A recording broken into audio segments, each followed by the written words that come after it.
말씀 잘 기억하고 계시는지 모르겠습니다. 한번 복습을 해볼까요? 지난주 수요일 우리가 사무엘하 16장 1절부터 마지막 절까지 23절까지 보았는데요. 사무엘하 16장에는 여러 가지 다양한 말이 등장한다고 말씀을 드렸죠. 그래서 먼저 시바라는 사람이 어떤 말을 했습니까? 거짓말을 했어요. 거짓말. 그리고 무비보셋, 자기의 주인인 무비보셋을 모함하는 말을 합니다. 거짓말하고 모함하는 말을 하고 다윗에게는 그것이 또 아첨하는 말이었어요. 그 다음에 시므이라는 사람이 나오죠. 오늘 본문도 우리가 또 읽었지만 시므이라는 사람이 나오는데 이 시므이는 어떤 말을 합니까? 오늘 본문도 보면은 계속해서 반복해서 등장하는 말이 저주하는 말을 합니다. 저주하고 정죄하는 말, 저주하고 정죄하는 말을 합니다. 아비새라는 사람도 나오죠. 아비새라는 사람은 다윗이 처한 어려움들, 문제를 자기가 해결해 보겠다고 이렇게 나서는 사람이었습니다. 그리고 다윗이 어려운 상황 가운데 있는데 후세라는 사람, 다윗의 친구였는데 이 후세라는 사람은 다윗을 살리기 위한 말을 하는 것을 볼 수가 있습니다. 그러나 아이도벨은 다윗과 압살롬, 아버지와 자식 아닙니까? 부자지간을 완전히 갈라놓는, 정말 해서는 안 되는 그런 말을 하는 것을 볼 수 있어요. 아버지와 아들이 원수 관계가 되도록 해서는 안 될 말을 했던 것을 볼 수가 있습니다. 자, 모두 다 사람을 의식하는 말을 하는 거죠. 다 뭐 시바나 시므이나 아비새나 후세나 아이도벨이나 다 사람을 의식하는 말을 하는데 유일하게 사람을 의식하지 않고 하나님을 의식하면서 하는 말을 했던 사람은 누구라고 말씀드렸어요? 다윗이었습니다.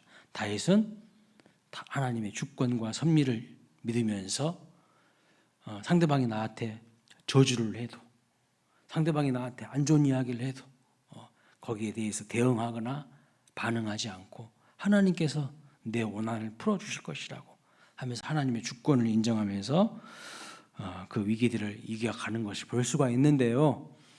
여러 가지 다양한 말만 있는 게 아니라 오늘은 어떤 사람이 되어야 하는가, 이러한 제목을 가지고 또 하나님 말씀을 살펴보려고 합니다.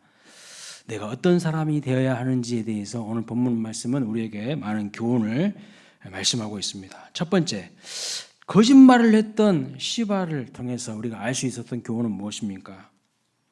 여러분, 시바라고 하는 사람의 문제는 뭐예요? 거짓말하는 사람입니다. 거짓말하는 사람. 근데 거짓말도 문제지만 더 근본적인 문제가 뭘까요? 오늘 우리가 본문 1절부터 8절에 읽었는데 이 시바는요, 자기가 주인 노릇하는 거예요. 자기가 자꾸 주인 노릇해요. 오늘 본문을 보면 시바는 누구라고 말씀하고 있습니까? 종이에요. 종. 누구의 종이죠? 16장 1절 말씀 보면 시바는 무비보셋의 종입니다. 그렇죠? 그런데 이 시바는요, 무비보셋에게 지금 이 모든 일을 허락받고 하는 게 아니에요. 허락받고 하는 일이 아니야. 시바가 무슨 일을 했습니까? 1절 말씀 보세요. 무비보셋의 종 시바가 안장을 지은 두 나귀에 떡 200개와 건포도 100송이와 여름 과일 100개와 포도주 한 가죽 부대를 싣고 다윗을 맞이하는 것을 볼 수 있어요. 예. 다윗이 지금 어떤 상황이냐면 압살롬의 반란에 의해서 도망자 신분이에요. 도망치고 있어요. 예. 피난길에 있었는데 시바라는 사람이 먹을 것을 가져오고 있는 거예요. 먹을 것을 가져오는 장면입니다. 그래서 다윗 왕이 물어보는 거예요. 시바에게. 뭘 물어보는 겁니까? 네가 무슨 뜻으로, 무슨 의도로 이것을 가져왔느냐, 이렇게 물어보는 거예요. 그러자 2절 봅니까? 뭐라고 말합니까? 나귀는 왕의 가족들이 타게 하고 떡과 과일은 청년들이 먹게 하고 포도주는 들에서 피곤한 자들에게 마시게 하도록 가지고 왔습니다. 이렇게 이야기해요. 오, 여러분 좋은 거 아니에요? 도망자 신세에 있는 다윗 왕과 그 일행들에게 이거 좋은 거 아니냐고요.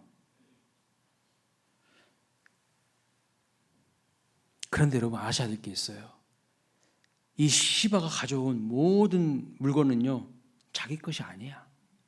자기 것이 아닙니다. 수많은 선물은 자기 것이 아닙니다. 자기는 누구냐면요, 청지기에 불과해요. 청지기에. 자기 주인인 무비보셋을 거짓말로 지금 모함하고 있고요. 자기 주인한테 허락도 받지 않고 마치 이 모든 것이 자기 것인 양 자기가 이 수많은 선물을 가지고 오는 것을 볼 수가 있어요. 아주 질이 나쁜 청지기예요. 아주 질이 나쁜 청지기라고요. 직권 남용이고요. 이거는 권리 남용입니다. 내 것이 아닌데 내 것처럼 지금 딱 행세를 하고 있는 거예요. 내 것도 아닌데. 신실하지 않은 나쁜 청지기이고 주인의 허락을 구하지 않고 자기 마음대로 결정하고 자기 마음대로 하는 그런 청지기예요. 거기다가 은근히 자기 주인인 무비보셋도 비난해요. 모함하고 있어요. 그리고 거짓말하고 있어요. 거짓말. 본문 3절에 보면 다윗의 질문에 대해서 시바가 이렇게 말합니다.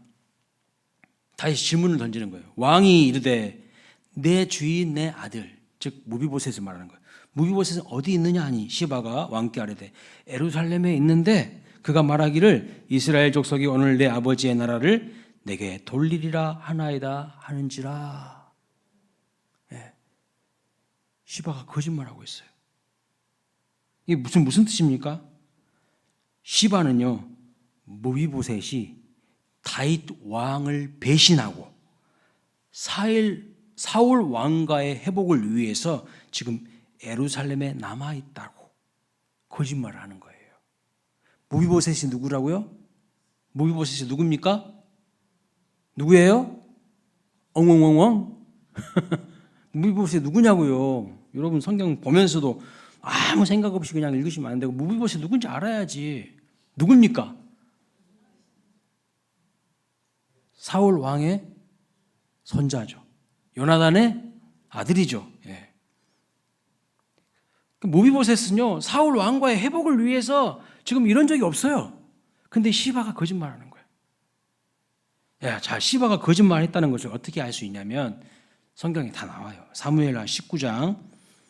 자, 보십시오. 26절부터 27절 같이 한번 읽어보겠습니다. 자, 빨간 걸로 된 데는요, 읽지 마시고 같이 읽어보겠습니다. 시작. 내 주 왕이여 왕의 종인 나는 다리를 절므로 내 나귀의 안장을 지워 그 위에 타고 왕과 함께 가려 하였더니 내 종이 나를 속이고 종인 나를 내 주 왕께 모함하였나이다. 그렇습니다.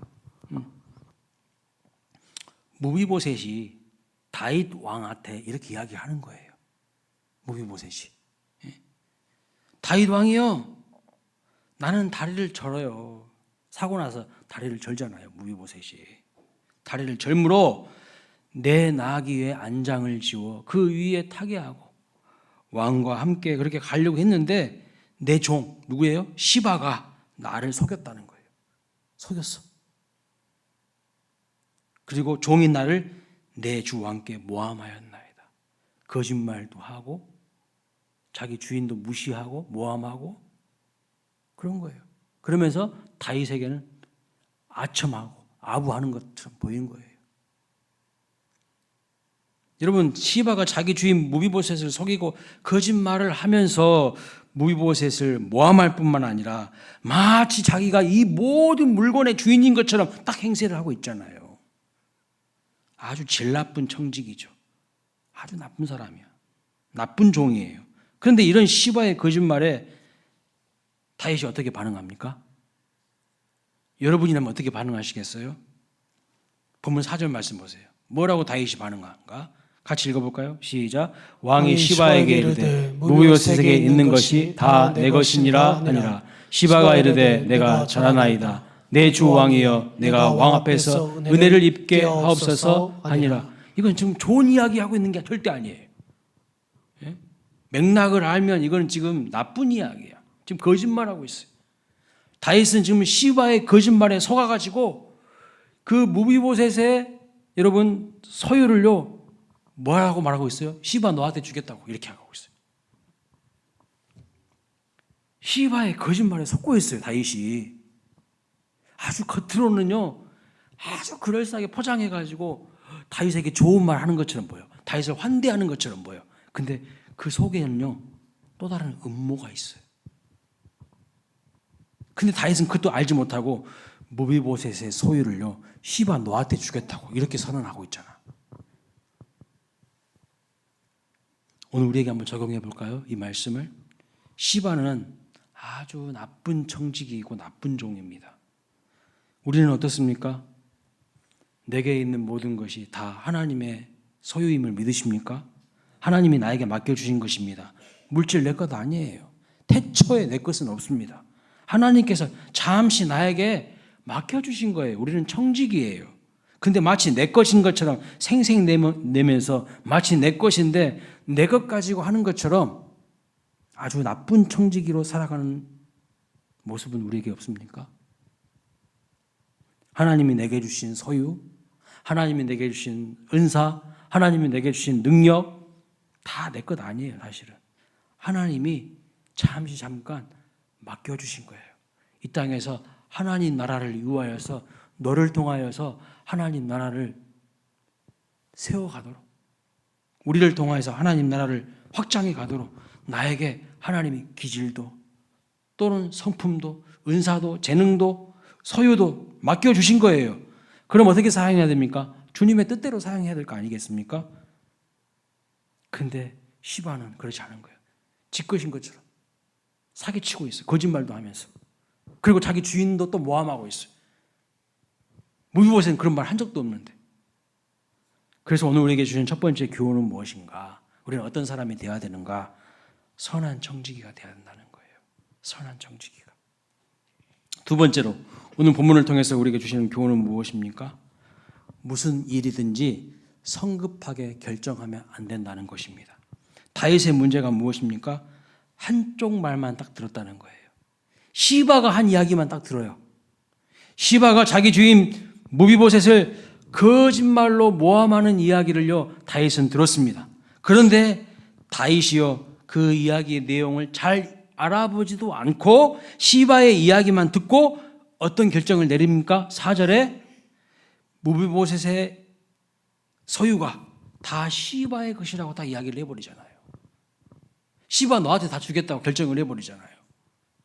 이게 성급한 결정이라는 거예요. 시바의 말에 속은 것입니다. 정말 그 말이 사실인지 정직한 것인지에 대해서 알아보지 않고 성급하게 그 말에 의지해서 판단하고 결정을 내려버린 거예요. 잘못된 것이죠. 잠언 18장 17절 말씀 보면 이렇게 말합니다. 송사에서는 먼저 온 사람의 말이 바른 것 같으나 그의 상대자가 와서 밝히느니라. 그렇습니다. 우리 인생에요 억울한 일 참 많습니다. 억울한 일 참 많아요. 그래서요 양쪽 이야기 다 들어봐야 돼요. 한쪽 사람 말만 들어보면요 이 사람이 얼마나 많이 왜곡해가지고 덧칠해가지고 꾸며가지고 확대 지세성산해가지고 말을 만들어낼 수 있다는 거 아셔야 돼요. 양쪽 말 다 들어봐야 돼요. 잠언 말씀에서도 그의 상대자가 와서 진위를 밝힌다 이렇게 말씀하고 있습니다. 이 말씀을 묵상하는데 오늘날 학교 교육을 한번 생각해 봤어요. 여러분 학교 교육을 볼 때요 창조론을 가르치지 못하게 합니다. 노골적으로 못 가르치게 해요. 진화론만 맞다고 합니다. 여러분 진화론이 뭐예요? 우연히 우주가 대폭발을 해서 빅뱅 대폭발을 해서 만들어졌고 우연히 탄소와 수소의 결합에 의해서 이런 원소와 질소 뭐 이런 것들의 결합에 의해서 우연히 오랜 시간에 걸쳐서 이런 것들의 결합으로 생명체들이 나타났다고 하는 겁니다. 이게 과학인가요? 이게 과학인지 한번 여러분 생각해 보세요. 우연히가 과학입니까? 우연히 폭발해 우주가 어느 날. 그리고 우연히 탄소랑 수소랑 이런 것이 생겨. 우연히 이런 것들이 결합을 해가지고 아메바 같은 생물이 생겼대. 그게 뭐예요? 우연히가 과학이라는 거잖아. 그게 진화론이라는 거잖아요. 근데 창조론은요, 뭐라고 말합니까? 하나님께서, 창조주께서 목적을 가지고 뜻을 가지고 세상을 창조하셨다고 말씀하고 있는 거예요. 어느 쪽이 맞는지 양쪽을 다 들어보도록 해야 되지 않겠습니까? 그런데 교육 현장에서 아예 창조론을 가르치지 못하도록 하는 거, 이것이 역차별이죠. 역차별이에요. 모든 생물이 이렇게 진화론에 의해서 존재하게 되었다면 한번 생각해 보세요. 인간과 다른 짐승과의 차이가 본질적으로 무슨 차이가 있을까요? 본질적으로 아무 차이가 없어요. 인간이 왜 존엄하고 인권이 있는 것입니까? 그 근거가 그냥 우연이라고 하면 짐승과 인간이 뭔 차이가 있을 것입니까? 아무 차이가 없어요. 인간도 똑같이 그냥 생물학적인 존재일 뿐인 거죠. 그 결과 살인을 해도 되고 상대방을 잘못 살게 해도 그건 큰 죄가 아닙니다. 그래서 여러분, 진화론은요, 유물론과 매우 깊이 연결이 되어 있어요. 유물론이 뭐예요? 유물론. 오직 유자에다가 물자를 쓰는 거예요. 오직 물질만이 존재한다는 거예요. 그게 진화론이죠. 정신도 없고 영혼도 없고 마음도 없고 이런 거 없다는 거예요. 그렇게 되면요, 도덕과 윤리도 없는 거예요. 도덕과 윤리가 필요 없는 세상 아니겠습니까? 그냥 그런 세상을 짐승사회라고 하는 거예요. 짐승사회. 힘센 놈이 힘 약한 놈을 잡아먹는 약육강식의 짐승 세상이 되는 겁니다. 유물론이 판치면 그렇게 되는 거예요. 진화론이 맞다고 생각하면 이렇게 되는 거예요. 이런 논리가 연결되는 거예요. 이처럼 한쪽 말만 들어보고 속으면 안 된다는 겁니다. 정말 인간이라는 존재가 아무런 목적도 없이 이유도 없이 우연히 대폭발로 인해 생겨난 존재라고 한다면 여러분, 우리는요, 삶의 의미 같은 걸 찾지 말아야 돼요. 세상의 질서를 왜 지키는 겁니까? 지킬 필요도 없죠, 사실은. 하나님께서 목적과 이유를 갖고 창조하신 것인지 아니면 진짜 우연인 건지 잘 듣고 판단해야 될 거 아니겠습니까? 다윗은 시바가 하는 말 속아가지고 그냥 덥석 그냥 결정해버리는 거예요. 그러니까 우리 주신 두 번째 교훈은 성급하게 결정해서는 안 된다라는 것입니다. 양쪽 이야기를 잘 다 들어봐야 된다는 것입니다. 무슨 일이든지 성급한 것은요, 위험할 수가 있어요. 자, 세 번째 교훈은 무엇인가? 현재의 모습만을 보고 함부로 무시하지 말라는 거예요. 자, 시므이가 다윗을 정죄하죠. 다윗을 저주하죠. 왜 다윗을 정죄하고 무시하고 함부로 했을까요? 시므이가 확신을 가지고 다윗을 좀 저주하고 있잖아요. 시므이가 이토록 다윗을 저주할 수 있는 이유가 무엇일까요? 다윗이 다 끝났다고 생각하기 때문입니다.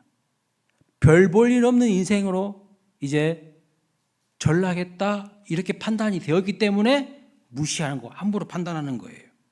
너는 끝났어, 너는 가망 없어 라고 생각한 거예요. 왜요? 아니, 압살롬이 반란을 일으켜가지고 지금 막 왕궁을 허겁지겁 나와서 도망자 신세로 지금 도망하고 있잖아요. 그 모습을 보니까 꼴이 말이 아니거든. 그러니까 거기다 대놓고 저주하는 거예요. 정죄하는 거예요. 무시하는 거예요. 무슨 말인가? 시므이는 다윗의 현재의 신분과 모습을 보면서 그를 무시한 겁니다. 다윗의 현재의 신분과 모습은 도망자이기 때문이죠. 압살롬의 반란을 피해서 도망가고 있어요. 근데 여러분, 그거 아십니까? 인생사 세옹지마라고. 세옹지마란 말 아시죠? 세옹지마란 말의 뜻은요, 변방 세자에다가 노인 옹자, 갈지자, 말마자를 써요. 풀어보면 변방에 있는 노인의 말이에요. 변방에 있는 노인의 말이라는 뜻인데 이 유래가 이렇습니다. 중국 변방의 한 노인이요 말을 기르며 살고 있었어요. 말을 애지중지 잘 길렀어요. 근데 어느 날 이 말이요 집으로 나가버린 거예요. 집 나간 것은 좋은 일입니까? 안 좋은 일입니까? 안 좋은 일이잖아. 내가 애지중지 길렀는데. 그런데 잠시 며칠 지났는데 아주 좋은 다른 말을 데리고 집으로 들어온 거야. 좋은 일입니까? 안 좋은 일입니까? 좋은 일이죠. 안 좋은 일인 줄 알았는데 좋은 일 되는 거야. 화라고 생각했는데 복이 되는 거예요. 복이라고 생각했는데 또 화가 되는 거예요. 그 좋은 말을 데리고 왔어요. 근데 그 좋은 말을 자기 아들이, 이 노인의 아들이 탔어. 근데 그 말에서 또 무슨 사고가 생겨가지고 떨어졌어요. 다쳤어. 근데 잠시 후에 나라에 전쟁이 일어나가지고 남자들을 다 징집한 거예요. 근데 말에서 떨어져가지고 다쳤기 때문에 이 아들은 징집에서 면제가 된 거예요. 화인 줄 알았는데 복이 된 거야. 다른 아들들은 다 전쟁 나가서 죽었거든. 근데 말에서 떨어진 것 때문에 전쟁에 징집이 안 됐어요. 그래서 살았어. 나는 이걸 화라고 생각했는데 조금 지나 보니까 이게 복이 된 거예요. 인생사 어떻게 될지 잘 모른다는 거. 자꾸 상대방의 현재 모습만 보고 비난하고 평가하고 판단하지 말라는 거예요. 예? 얼마나 우리가 그런 일 잘합니까? 너무 잘해. 안 좋은 일입니다. 안 좋은 일이에요. 예. 안 좋은 일이었는데 얼마 후에 좋은 일이 될 수 있어요. 좋은 일이었는데 또 이것이 화가 되기도 한다는 겁니다. 그래서 인생사 세옹지마라는 말이 있는 거예요. 저랑 함께 제가 이제 부목사 두 번째 부목사 했던 교회 일산에서 함께 사역했던 어떤 목사님이요 30대 후반에 파주에 있는 어느 교회에 청빙이 되셔서 가셨어요. 근데 그 교회에 부임해서 이분이 실력도 좋고 대학도 좋은 데 나오고 그래서 우리 같이 이제 함께 사역했던 부목사님들이 저분은 진짜 잘 될 것 같다고 잘 풀릴 것 같다고 그렇게 생각했거든요. 근데 또 일찍 부임해서 담임 목사를 나갔어. 열심히 목회했는데 잘 안 되는 거예요. 자꾸 성도님들하고 부딪히고 뭐가 안 돼. 잘 맞지 않으셨던 것 같아요. 그래서 어느 날 교회를 사임한대요. 교회를 사임하고 파주에다가 교회를 개척하셨어. 여러분 근데 개척했는데 얼마나 교회가 어렵습니까? 개척교회가 엄청 어려워요. 근데 거기다가 엎친 데 덮친 격으로 코로나까지 확 와버린 거예요. 코로나까지 엄청 힘들게 목회하셨어요. 목사님이 배달도 하시고 가진 아르바이트 다 하시고 이중직으로 엄청 고생을 하셨어요. 근데 이제 목사님이 막 힘들고 어려우시니까 먼저 연락을 못 하시더라고요. 저도 또 먼저 연락하기도 힘들고. 근데 얼마 전에 연락이 왔어요. 이제 아이들이 다 커가지고 자리를 잡았고 사모님이 그렇게 말씀하셨대요. 이제 지방이라도 좋으니까 우리 지방에 가서 새롭게 목회를 한번 해보자고. 사모님이 그렇게 이야기를 하셨대요. 그래서 지방에 있는 큰 교회에 서류를 넣고 기다렸는데 담임 목사 천빙이 되어서 내려가신다고 연락이 왔어요. 그래서 곧 위임식 하니까 저보고 오라는 거예요. 거기가 엄청 먼 지방이야. 내가 갈 수 있을지 모르겠어요. 네. 그래서 제가 그 교회에 대해서 좀 궁금해서 알아보니까 그 군에서 제일 큰 교회야. 그 교회에서 제일 큰 교회더라고. 그리고 최근에 교회도 아주 멋지게 그냥 건물을 크게 지으셨더라고요. 지상 5층짜리 막 1000평 넘는 그런 엄청 큰 교회를. 제가 여러분 지금 무슨 말 하고 있는 거예요? 뭔 말 하고 있는 거예요? 인생사 어떻게 될지 모른다는 거예요. 쉽게 남에 대해서 판단하지 마세요. 시므이는요 지금 다윗의 어려운 상황과 형편만 보고 다윗을 함부로 저주하고 정죄하고 있는 거예요. 함부로 말을 하는 겁니다. 제가 이번에 그 뉴스에 너무 많이 나오니까 국민의힘 대통령 후보 결정되는 그 과정을 보면서 이 세용지마라는 말이 계속 머릿속에 떠오르더라고요. 왜요? 처음에는 김문수 후보가 후보였다가 갑자기 한독수 후보로 바뀌었다가 다시 또 김문수 후보로 바뀌는 것들이 인생사 어떻게 됐는지 함부로 예측하거나 판단할 수 없다는 것을 계속 생각했어요. 새벽에도 이렇게 막 바뀔 수가 있네. 그런데 여러분, 중요한 것은 뭐냐면 많은 사람들이 다른 사람들의 형편과 처지를 보면서 너무 쉽게 평가하고 판단하고 안 좋은 말 한다는 거예요. 그렇죠? 여러분, 우리가 어리석은 시므이 같은 사람 되지 않으시기를 주님의 이름으로 축원합니다. 다른 사람에게요, 좋은 말만 해주세요. 은혜로운 말만 해주세요. 평가하는 걸 하지 마시고 저주하는 거 하지 마시고 인생사 세옹지마라는 것을 꼭 기억하십시오. 자, 네 번째 교훈은 무엇인가? 네 번째 교훈은 때로는 박대보다 환대가 더 위험하다는 것을 알아야 한다는 거예요. 박대보다 환대가 더 위험하다는 거예요. 여러분, 시므이는요 다윗을 박대합니다. 저주하고 정죄합니다. 그런데 시바는 어떻습니까? 머리를 굴리면서 괴산을 하면서요 다윗을 환대하는 거예요. 환대하고 있어요. 오늘 본문을 보면 다윗은 시므이의 박대를 받고 비판을 받고 별로 흔들리지 않습니다. 별로 요동하지 않습니다. 실수하지 않아요. 그런데 이 시바의 거짓으로 아첨하는 말과 그 환대에는요 흔들려서 잘못된 결정을 하는 것을 볼 수가 있어요. 비난에는 흔들리지 않는데 거짓으로 아첨하는 시바에게는요 흔들렸어요.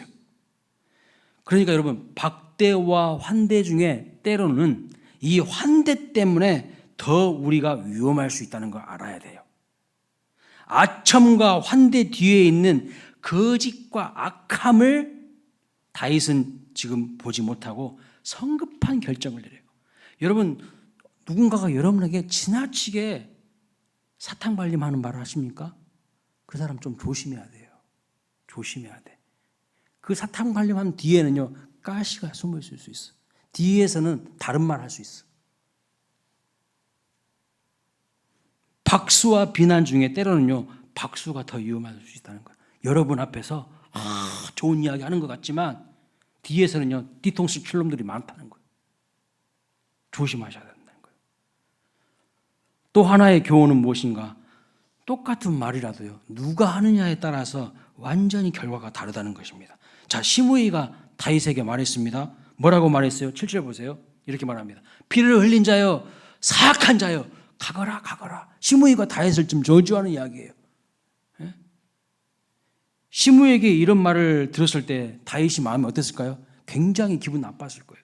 여러분, 누가 나에게 이런 말 한다고 생각해 보세요. 기분 좋습니까? 나쁘죠, 당연히. 굉장히 기분 나쁘고 마음의 상처를 받았을 것입니다. 그런데 이 시므이의 말과 똑같은 말을요 다윗이 자기 스스로 합니다. 자기의 입으로 자기 자신에게 스스로 해요. 시편 51편 3절 말씀 보세요. 읽어봅니다. 시작. 무릇 나는 내 죄과를 아오니 내 죄가 항상 내 앞에 있나이다. 내가 주께만 범죄하여 주의 목전에 악을 행하였사오니. 똑같은 말 한 거예요. 그런데 남이 하면 기분이 나쁘지만 내가 깨닫고 내가 고백하면 그게 은혜입니다. 우리에게 적용해 볼까요? 때로는요 남편이 내 마음에 안 들 수가 있어요. 때로는 아내가요 마음에 안 들 수 있어요. 그런데 남편한테 아내한테 야, 이 망할 놈아 이렇게 하면 시므이 되는 거예요. 시므이가 그런 거예요. 다윗에게 저주한 거예요. 정죄하는 거예요. 반면에 하나님이 그 사람에게 너 그렇게 하면 큰일 나. 너 망할 존재야 라고 하시면요 우리는 회개하게 됩니다.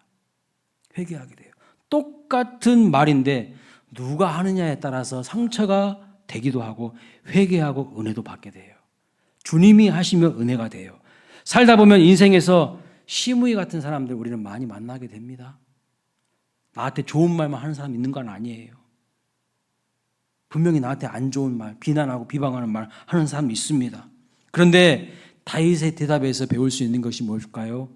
다윗은 11절에서 이렇게 이야기합니다. 내 몸에서 난 아들도 내 생명을 해하려 하거든. 하물며 이 베냐민 사람이라. 이 베냐민 사람이야. 여호와께서 그에게 명령하신 것이니 그가 저주하게 내버려 두라. 시므이가 나 저주하도록 그냥 내버려 두라 이렇게 하는 거예요. 거기에 대응하거나 반응하지 않은 거예요. 왜 다윗이 시므이에게 그냥 이렇게 하도록 내버려 둔 것일까요? 왜요?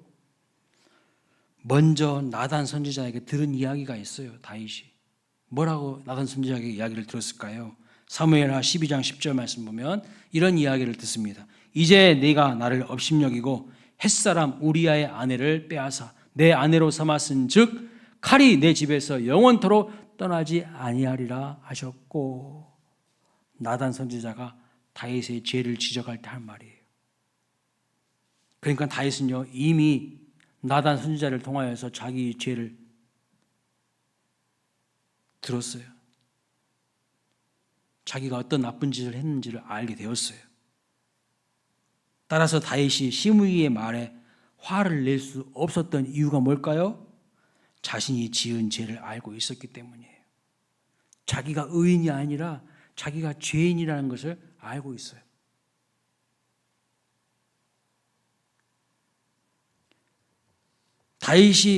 시므이가 다윗에게 피를 흘린 자여, 행악자여 라고 말을 했지만 사실 다윗이 지은 죄를 다 말한 것이 아닙니다. 다 말한 것이 아니에요. 사실 여러분 다윗은 무슨 죄까지 지었습니까? 충성스러운 신하 우리아의 아내 바세바까지 빼앗은 사람이에요. 그렇죠? 근데 시므이가 그 이야기는 하지 않았어요. 그 이야기는 하지 않았어요. 이 가늠한 자여, 충성스러운 네 부하의 아내를 빼앗은 자라는 말은 안 했어요. 그래서 자신의 모든 죄를 알고 있는 다윗의 입장에서 보면요, 시므이의 비판은 어떻게 보면 매우 약한 거예요. 약한 거라고. 시므이의 비난은요 다윗의 죄를 다 담아서 한 것이 아닙니다. 여러분, 만약에 다윗의 죄를 시므이가 다 알았다면, 다윗이 진짜 누구인지 다 안다면 그보다 훨씬 심각하게 비난했을 텐데 다윗의 실체보다 약하게 이야기한 거예요. 약하게. 여러분, D.L. 무디라는 분 아시죠? D.L. 무디. 세계적인 복음 전도자이고 부흥사였던 D.L. 무디. 이분이 어떤 지역에 부흥회를 인도하러 갔는데 지역의 신문사에서 기사를 냈어요. 어떤 기사를 냈냐면 이 무디를요 엄청 무시하는 기사를 냈어요. 어떻게 무시했냐? 구두닦이 출신이다. 정식 신학교도 안 나온 사람이다. 엄청 막 깎아내린 거예요. 무식하다고. 구두닦이 출신이다고. 근데 여러분, 그거 사실이거든. 무디는요 구두닦이 출신이고요 정식 신학교 나온 사람이 아니야. 그래서 무디에 대해서 비난하는 기사가 많았는데 그 집회를 준비하는 스태프들이 무디 목사님한테 질문을 합니다. 목사님, 이렇게 지역 신문사에서 안 좋은 이야기가 막 기사로 나오는데 어떻게 할까요? 그때 무디 목사님이 이렇게 말합니다. 그 사람들이 그 정도로 나에 대해서 비판하는 것은 나를 잘 몰라서 그렇게 하는 것일세. 내가 진짜 누구인지 알았더라면 그보다 더 심하게 썼을 것일세. 더 심하게 비난했을 것일세. 나를 그 정도밖에 모르기 때문에 그만큼만 비난했다는 것입니다. 여러분, 한번 생각해 보세요. 여러분의 지금 살아온 인생에 죄 지은 것을 낱낱이 누가 안다면요, 여러분 떳떳할 수 있습니까? 나를 그 정도밖에 모르기 때문에 그만큼 비난했다는 거예요, 다윗이. 그래서 여러분, 앞으로 시므이 같은 사람들이 여러분을 비난할 때 꼭 이 생각을 하시기 바랍니다. 그래, 내가 죄인이지. 내가 뭔 의인이야. 사실 내 죄를 다 알게 되면 이 정도만 사람들이 비난할까? 더 비난할 것입니다. 그러나 다윗은요 이러한 시므이의 비난과 정죄에 반응하지 않은 거예요. 대응하지 않았어요. 많은 사람들은요 남들이 나를 비난하면 나는 더 비난해버려. 그냥 더 비난해. 더 싸움밖에 안 되는 거죠. 상대방이 나에게 비난해도 내 억울함을 풀어주시는 분은 누구라는 것을 믿어야 됩니까? 하나님이심을 알아야 된다는 거예요. 남들이 나를 비난하니까 나도 남을 비난하고 정죄하고 그러면요 똑같은 수준이거나 아니면 그 사람보다 더 수준 이하의 사람인 거예요. 그보다 못한 사람 될 뿐입니다. 오직 우리의 억울함을 풀어주시는 분은 여호와 하나님이심을 믿으시기 바랍니다. 모든 것을 합력하여 서로를 이루어 가시는 하나님을 바라보시는 저와 여러분 되시기를 주님의 이름으로 축원합니다. 그래서 다윗이 뭐라고 고백합니까? 오늘 12절에 이렇게 고백합니다. 읽어보겠습니다. 시작. 혹시 여호와께서 나의 온통함을 감찰하시니 오늘 그 저주 때문에 여호와께서 선으로 내게 갚아 주시리라 하셨어요. 다윗은 이걸 안 거예요.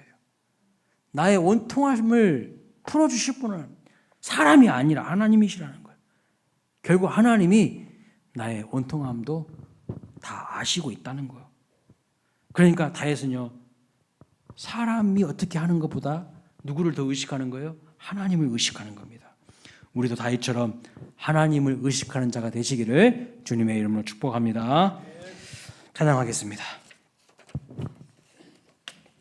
436장